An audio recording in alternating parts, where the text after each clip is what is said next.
মধ্যপ্রাচ্যে যুদ্ধের ময়দানে যখন বারুদের গন্ধ তীব্র হচ্ছে, তখন পর্দার আড়ালে ঘটে যাচ্ছে এমন কিছু ঘটনা যা বিশ্ব রাজনীতির সমীকরণকে পাল্টে দিচ্ছে মুহূর্তেই।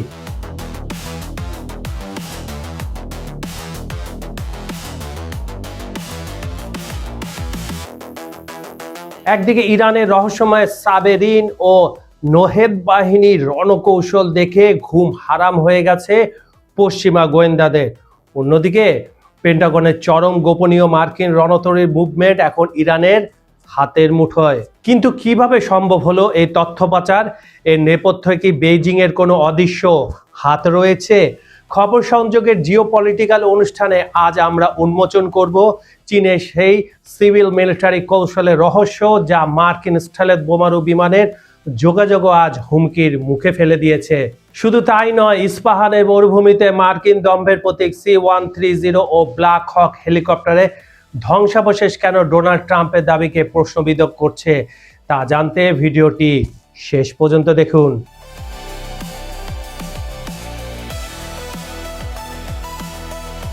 সাধারণত ইরানের সামরিক শক্তির কথা উঠলেই বিশ্বজুড়ে কুদস ফোর্স আর জেনারেল কাসেম সোলাইমানির নাম প্রতিধ্বনিত হয়। কিন্তু সামরিক বিশ্লেষকদের মতে কুদস ফোর্স দীর্ঘমেয়াদী ও ভূ রাজনীতি নিয়ন্ত্রণ করলেও যুদ্ধের ময়দানে চোখের পলকে শত্রু শেষ করতে ইরান ভরসা করে তার পর্দার আড়ালে থাকা বিশেষ বাহিনীগুলোর উপর। এদের রণকৌশল এতটাই নিখুঁত এবং কাঠামো এতটাই বিকেন্দ্রীভূত, পশ্চিমা গোয়েন্দা সংস্থাগুলোর পক্ষে এদের গতিবিধি শনাক্ত করা প্রায় অসম্ভব হয়ে পড়ে। সাবেরিন, ইরানের অপ্রতিরোধ্য স্ট্রাইক ফোর্স। ইরানের স্থল শাখার প্রাণভোমরা হলো সাবেরিন ইউনিট। এরা কেবল একটি এলিট বাহিনী নয়, বরং এক বিধ্বংসী যুদ্ধ কৌশলের নাম। হেলিকপ্টার থেকে র্যাপলিং করে অবতরণ, দুর্গম পাহাড়ে গেরিলা আক্রমণ কিংবা গহীন অরণ্যে অতর্কিত হামলায় সাবেরিন যোদ্ধারা অপ্রতিদ্বন্দ্বী। পশ্চিমা স্পেশাল ফোর্সের সঙ্গে এদের মূল পার্থক্য হলো এরা অপারেশন শেষ করে বারাকে ফিরে যায় না, বরং শত্রু সীমান্তে প্রতিকূল পরিবেশের সঙ্গে মিশে গিয়ে সেখানেই অবস্থান করে পরবর্তী নির্দেশের অপেক্ষায়। তাদের এই লো প্রোফাইল অবস্থানই তাদের ইরানের সবচেয়ে বড় তুরুপের তাস পরিণত করেছে।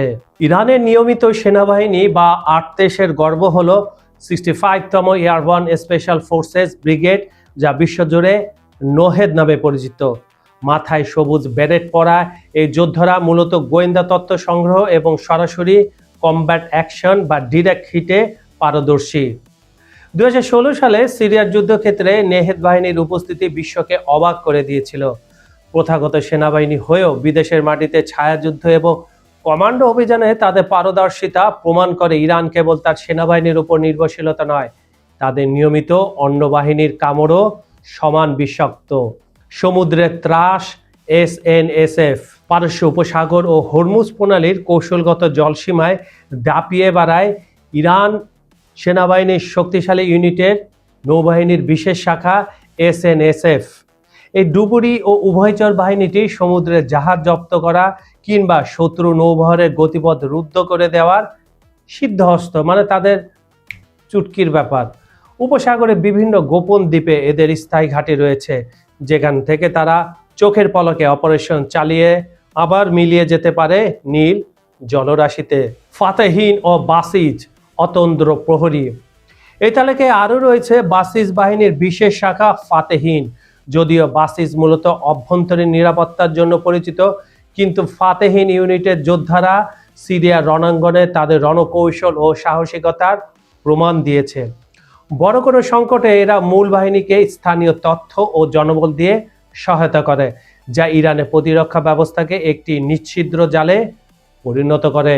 ইরানের এই বিশেষ বাহিনীগুলো পশ্চিমা সিল টিম 6 বা ডেল্টা ফোর্সের মতো কোনো নির্দিষ্ট ব্র্যান্ড নাম ব্যবহার করে না, বরং তারা কাজ করে স্তরে স্তরে সাজানো একটি সমন্বিত ব্যবস্থার মাধ্যমে। প্রথমে স্থানীয় বাসিজ বা ইরান সেনাবাহিনীর শক্তিশালী ইউনিট পরিস্থিতি সামাল দেয়, আর পরিস্থিতি জটিল হলে কালনাগিনীর মতো ছোবল মারে সাবেরিন বা নোহেদ। আলোচনার বাইরে থাকাই তাদের সবচেয়ে বড় শক্তি, কারণ যে শত্রু অদৃশ্য থাকে তাকে পরাজিত করা প্রায় অসম্ভব। মধ্যপ্রাচ্যের রণক্ষেত্রে যখন বারুদের গন্ধ তীব্র হচ্ছে, ঠিক তখনই পেন্টাগনের কপালে দুশ্চিন্তার ভাঁজ ফেলে দিয়েছে চীনের একদল রহস্যময় বেসরকারি প্রযুক্তি প্রতিষ্ঠান। প্রচলিত গোয়েন্দা সংস্থার বাইরে গিয়ে কৃত্রিম বুদ্ধিমত্তা, যেটাকে আমরা এআই বলে থাকি, আর ওপেন সোর্স ডেটা ব্যবহার করে মার্কিন সামরিক বাহিনীর অতি গোপনীয় গতিবিধি রীতিমতো লাইভ বিশ্লেষণ করে ইরানের কাছে বিক্রি করছে তারা। কি অদ্ভুত কথা! যুদ্ধ শুরু না হলে এই দিকগুলা কোনোদিন কেউ জানতে পারত না। সাগরের বুকে মার্কিন রণতলীর ওপর ডিজিটাল নজরদারি কিভাবে? ইরান যুদ্ধের 5 সপ্তাহ পার হতে না হতে ইন্টারনেটে ছড়িয়ে পড়েছে মার্কিন বিমানবাহী রণতলী এবং কি ঘাতক যুদ্ধ বিমানের পুঙ্খানুপুঙ্খ অবস্থানের একদম চিত্র, এক্সাক্ট চিত্র যেখানে তারা আছে সেই চিত্রগুলো আপনি ইন্টারনেটে পাবেন। চীনের হাংঝৌ ভিত্তিক প্রতিষ্ঠান মিজার ভিশন দাবি করেছে তারা এআই প্রযুক্তি ব্যবহার করে মার্কিন নৌবাহিনীর জ্বালানি সরবরাহের প্যাটার্ন এবং রণতরীর অগ্রযাত্রার আগাম খবর শনাক্ত করেছে। এমনকি ইসরায়েল, সৌদি আরব ও কাতারের মার্কিন ঘাঁটিগুলোতে কতটি যুদ্ধ বিমান মোতায়েন আছে তার নিখুঁত তথ্য এখন তাদের হাতের মুঠোয়। বিশ্লেষকরা বলছেন এগুলো সাধারণ বাণিজ্যিক প্রতিষ্ঠান নয়, বেজিংয়ের সিভিল মিলিটারি ইন্টিগ্রেশন কৌশলের আওতায় এসব বেসরকারি কোম্পানি পিপলস লিবারেশন আর্মির ছায়া হিসাবে কাজ করছে। এতে সুবিধা হচ্ছে দুইটি, একদিকে ইরান আধুনিক গোয়েন্দা তথ্য পাচ্ছে, অন্যদিকে বেইজিং সরাসরি যুদ্ধে না জড়িয়েও দায় এড়াতে পারছে। মার্কিন বিশ্লেষক রায়ান ফেডাসিকোয়ের মতে এই বেসরকারি ভূস্থানিক বিশ্লেষণ ব্যবস্থা সংকটের সময় আমেরিকার প্রতিরক্ষা সক্ষমতাকে চ্যালেঞ্জ করার মতো শক্তি অর্জন করেছে। স্টেলথ বোমারু বিমানের যোগাযোগ কি ফাঁস হয়ে গেল? সবচেয়ে চাঞ্চল্যকর দাবিটি করেছে চীনের জিং অন টেকনোলজি। তাদের দাবি তারা মার্কিন বাহিনীর অত্যন্ত সুরক্ষিত ও অদৃশ্যমান B2 স্প্লিট স্টেলথ বোমারু বিমানের মধ্যকার কথোপকথন রেকর্ড করতে সক্ষম হয়েছে। যদি পেন্টাগন এবং CIA এর সাবেক কর্মকর্তারা এই দাবিকে অতিরঞ্জিত বলে উড়িয়ে দিচ্ছেন, তবুও বিষয়টি মার্কিন আইন প্রণেতাদের মধ্যে, মানে নীতি নির্ধারক যারা আছে তাদের মধ্যে তীব্র আতঙ্ক সৃষ্টি করেছে। বাণিজ্যিক প্রযুক্তি যেভাবে সামরিক নজরদারির অস্ত্রে পরিণত হচ্ছে তা মার্কিন নিরাপত্তার জন্য অশনি সংকেত। মার্কিন প্রতিরক্ষা মন্ত্রী পিট হেগসেট স্বীকার করেছেন ইরানকে নেপথ্য থেকে গোয়েন্দা সহায়তা দিচ্ছে আমেরিকার প্রতিপক্ষরা। চীন মুখে যুদ্ধবিরোধের কথা বললেও তাদের প্রযুক্তি খাত যেভাবে ইরানকে সামরিক তথ্য দিয়ে সাহায্য করছে তা যুদ্ধের মোড় একেবারে ঘুরিয়ে দিতে পারে। ওয়াশিংটনের আশঙ্কা AI চালিত এই নতুন প্রজন্মের গোয়েন্দা যুদ্ধ ভবিষ্যতে মার্কিন বাহিনীকে আরো কঠিন পরিস্থিতির মুখে ঠেলে দেবে। মার্কিন রণকৌশলের প্রতিটি পদক্ষেপ এখন চীনা কৃত্রিম বুদ্ধিমত্তার স্ক্যানারের নিচে। যুদ্ধের ময়দানে সরাসরি না থেকেও প্রযুক্তি দিয়ে ইরানকে এক অদৃশ্য ঢাল সরবরাহ করছে বেইজিং। ইরান বলছে মার্কিন বিমান সেনাকে উদ্ধারের রোমাঞ্চকর এক অভিযান এখন ধ্বংসস্তূপে পরিণত হয়েছে। একদিকে ডোনাল্ড ট্রাম্প যখন দাবি করছেন তার সেনা সম্পূর্ণ নিরাপদ, অন্যদিকে ইরানের মরুভূমি থেকে আসা দৃশ্যগুলো বলছে ভিন্ন কথা। ইস্পাহানের পরিত্যক্ত বিমানবন্দরে এখন কেবলই মার্কিন দম্ভের ধোঁয়াটে ধ্বংসাবশেষ। আমি বিস্তারিত বলছি আপনাদের, তাতে সুবিধা হবে। মরুভূমির বুকে মার্কিন বিপর্যয় কিভাবে ঘটল? ইরানি সামরিক কমান্ড খাতাম আল আম্বিয়ার মুখপাত্র ইব্রাহিম জোলফাকারি ঘোষণা করেছেন, এই ভদ্রলোককে আপনারা সবাই চিনেন, এই রেগুলার ব্রিফিং করে প্রতিদিন যুদ্ধে।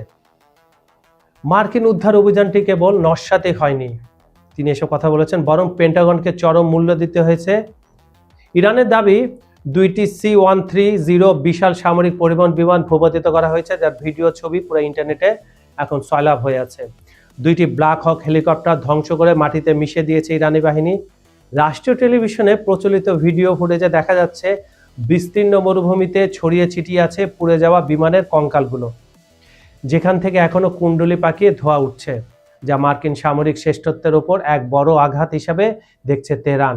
বিধ্বস্ত হওয়া মার্কিন যে যুদ্ধজাহাজের পাইলটদের আসলে কি হয়েছে, এর ঘটনা প্রবাহ কিন্তু নাটকীয় মোড় নিয়ে আসে যখন মার্কিন প্রেসিডেন্ট ডোনাল্ড ট্রাম্প গতকাল দাবি করেন যে পাইলটকে উদ্ধার করা হয়েছে এবং তিনি সুস্থ আছেন। বন্ধুরা, একটা জিনিস আপনারা লক্ষ্য করেছেন, ট্রাম্প যতই দাবি করুক, পেন্টাগন যতই দাবি করুক যে তাদের পাইলটদের উদ্ধার করা হয়েছে, কিন্তু আপনারা কি দেখেছেন যে এখন পর্যন্ত মার্কিন যুক্তরাষ্ট্রের সেই না পাইলটদের কোনো ছবি বা ভিডিও প্রকাশ করেছে? অন্যদিকে ইরান কিন্তু ইরানের বিভিন্ন টেলিভিশন এবং আপনি সোশ্যাল মিডিয়ায় যান, বিভিন্ন ধরনের ফুটেজ বাড়াচ্ছে যে প্যারাশুট থেকে আপনার মার্কিন পাইলট নামছে এবং তাকে ঘিরে ফেলেছে ইরানের পুলিশ বা বাসেজ বাহিনী যাই বলুন, তাকে ধরে নিয়ে যাচ্ছে এবং দুইজনকেই ক্যাপচার করেছে। এবং এ ধরনের অকাট্য প্রমাণ কিন্তু ইরান বারবার দিচ্ছে।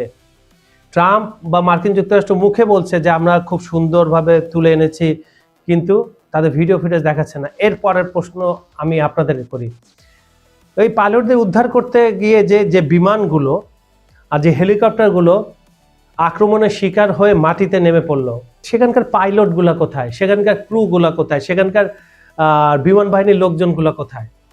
তারা কি মাটির সাথে মিলে গেল নাকি তারা পালিয়ে গেল? তার মানে শুধু দুইজন নয়, এখানে আরো বেশ কয়েকজন মার্কিন যুক্তরাষ্ট্রের পাইলট ক্রু এরা গ্রেপ্তার হয়েছে বা এখনো পালিয়ে আছে। তাই ট্রাম্পের এটা বাকওয়াস, ট্রাম্প যেটা বলে বেড়াচ্ছে। তাই ট্রাম্পের দাবিকে ইরান ফাঁকা বুলি বলে উড়িয়ে দিয়েছে। শুক্রবার থেকে ইরানের গ্রামগুলোতে শুরু হয়েছে অন্যরকম এক ম্যানহান্ট। হাতে রাইফেল আর জাতীয় পতাকা নিয়ে স্থানীয় বাসিন্দারা চষে বেড়াচ্ছেন দুর্গম এলাকা। ইরানি কর্তৃপক্ষ ঘোষণা করেছে ওই নিখোঁজের মার্কিন সেনাদের সন্ধান দিতে পারলে পাওয়া যাবে বড় অঙ্কের পুরস্কার। সাধারণ মানুষের এই স্বতঃস্ফূর্ত অংশগ্রহণ যুদ্ধকালীন উন্মাদনার এক নতুন মাত্রা যোগ করেছে। রক্তক্ষয়ী সংঘাত ও ধোঁয়াশা। এই উদ্ধার অভিযান চলাকালীন হামলায় অন্তত 5 জন ইরানি নাগরিক নিহত হয়েছেন বলে খবর পাওয়া গেছে। তবে তারা সাধারণ গ্রামবাসী নাকি সেনা সদস্য তা নিয়ে এখনো রহস্য কাটেনি। তার মানে গ্রাউন্ডেও ফাইট হয়েছে। একদিকে ট্রাম্পের বিজয় উল্লাস, অন্যদিকে ইস্পাহানের মাটিতে পড়ে থাকা মার্কিন বিমানের পোড়া গন্ধ। সব মিলিয়ে মধ্যপ্রাচ্যের আকাশে এখন চরম উত্তেজনা আর বারুদ ছড়ছে আর প্রোপাগান্ডা চারদিকে ছড়িয়ে বেড়াচ্ছে।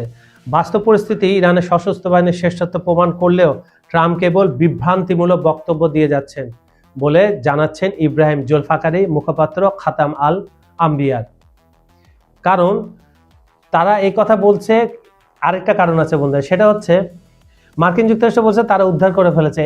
যদি এটা শুনে ইরানি কর্তৃপক্ষ, ইরানের সেনাবাহিনী এবং তাদের জনগণ তাদেরকে খোঁজা বাদ দেয়, তাহলে তারা নির্বিঘ্নে তাদেরকে তুলে নিয়ে যেতে পারবে। এটা এই জন্য তারা প্রোপাগান্ডা চালিয়েছে। এটা হচ্ছে মূল কথা। ফাইনাল ওয়ার্ড হচ্ছে সেই পাইলটদের উদ্ধার করা হয়নি, তারা ইরানের আন্ডারেই আছে। ইরান ছোট ছোট ভিডিও প্রকাশ করছে এবং সরকারিভাবে আজকের মধ্যে সেটা আরো প্রকাশ করবে। বন্ধুরা, একদিকে ড্রোন আর মিসাইল, অন্যদিকে কৃত্রিম বুদ্ধিমত্তার অদৃশ্য লড়াই। আমেরিকা কি পারবে তার শ্রেষ্ঠত্ব ধরে রাখতে, নাকি বেজিং আর তেহরানের এই ডিজিটাল ট্র্যাপে আটকা পড়বে পেন্টাগনের গর্বিত সেই উড়ন্ত ঈগলরা? মরুভূমির বালুতে মিশে যাওয়া মার্কিন বিমানের ধ্বংসাবশেষ আর নিখোঁজ পাইলটকে ঘিরে শুরু হওয়া এই রোমহর্ষক ম্যানহান্ট শেষ পর্যন্ত কোন দিকে মন নেয়, সেটাই এখন দেখার বিষয়। যুদ্ধের ময়দান থেকে আসা প্রতিটি মুহূর্তের আপডেট এবং পর্দার আড়ালের চাঞ্চল্যকর সব তথ্য পেতে নজর রাখুন কোথায়? খবর সংযোগে।